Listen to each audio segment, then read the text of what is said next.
Hey guys, I'm Anders with the video department here at Madwire. Mike and I are in the studio doing our last little rundown on some tricks and tips for you to shoot video with your cell phones. One important thing is to have good lighting, as good as you can get anyway. So I'm standing next to a window that's really big. There's a lot of light coming in this way. I've got the overhead lights on as well. If you're standing with the light behind you, that's called being backlit, and obviously I'm super dark, even with the overhead lights on. Next tip is the rule of thirds. So just picture your screen as a grid split into thirds.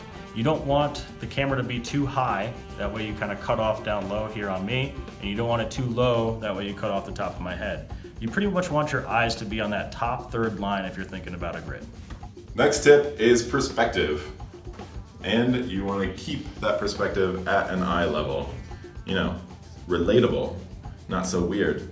I mean, if you go down low, then I'm just like this domineering person that's trying to tell you something.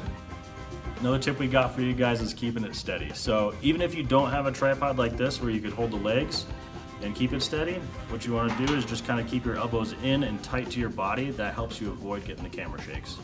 Next tip we got for you is gear. Now, if you have the budget, a little tripod would be helpful, and an external mic too would also boost the quality of your videos. But if you don't have the budget to do it, just use what you got. So as you guys can see, there's a vast difference between the quality of a studio and just shooting on your own. But more importantly than that is just getting content out there. And if it's coming from you and that personal vibe is coming across to your clients, it's even better. And you're letting them know that throughout all of this, you're still there and you're still ready to do business and you're still ready to help them out.